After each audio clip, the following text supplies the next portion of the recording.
Labas po tayo ngayon dito sa Maui.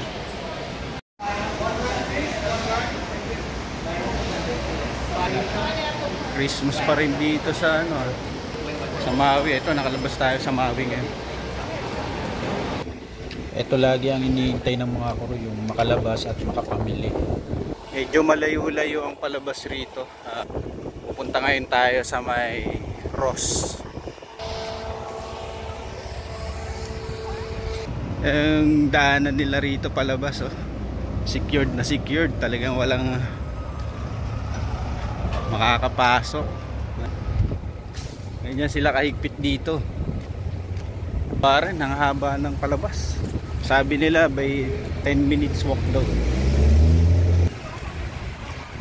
Matandang puno na to.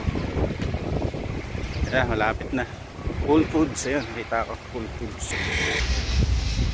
Ka sa warp, ayun, warp. Tawid ka rito. Ito na yung long drugs na sinasabi. 24 hours. Kapin natin dun yung ito ang iniintay ng mga crew member, no? Yung makalabas, makapamili, yung mga pangangailangan, mga personal ng pangangailangan. Wala ako makita ng GNC na gusto nung pero ito na lang natin, biskwit. Kuha tayong biskwit pang kape-kape.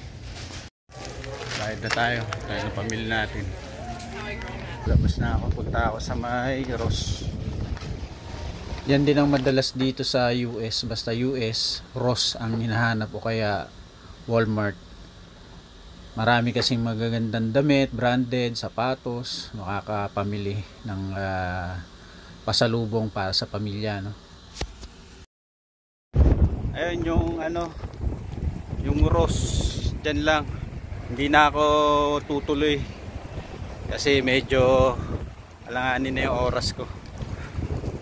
Balik na lang ako sa susunod, wala pa naman akong pipili. Pero ayun lang yung Ross, malapit lang sa barko.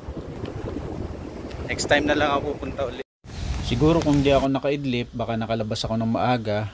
Ngayon mag-aalauna na ng tanghali, so kailangan ko na matulog. May balik pa naman kami dito next cruise, so maraming pang pagkakataon.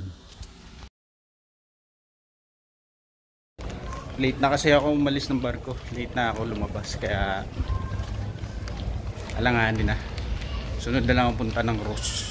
Itong privilege ng mga crew member, no, yung makalabas kada port.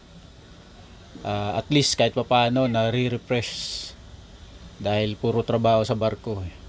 Yung iba naman lumalabas para kumain lang, hindi na namimili. Dito try natin. Malaki-laki pala to. Ito, ang pagpipilian.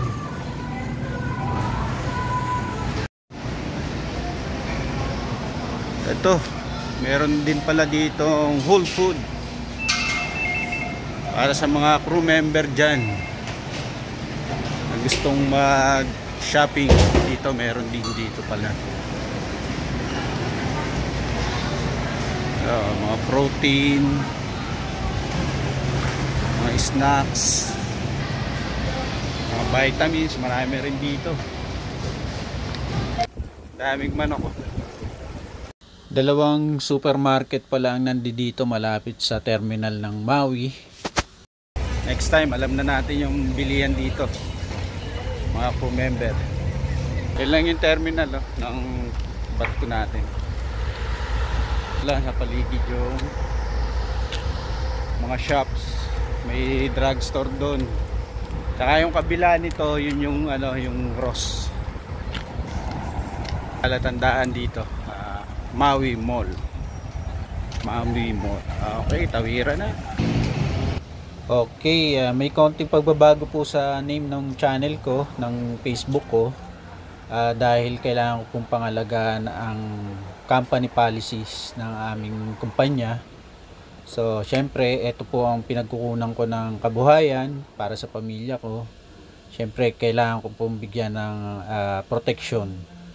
At yung mga picture and videos na nawala po dun sa Facebook ko, tsaka dito sa channel ko sa sa YouTube. Yun po yung mga kailangan ko pong tanggalin para rin po sa protection ng aming company.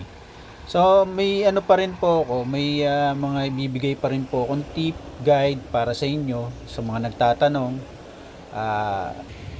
Yun nga lang po ay may limitasyon po. Ako po ay hindi po nagre-recruit ng tao, inuulit ko.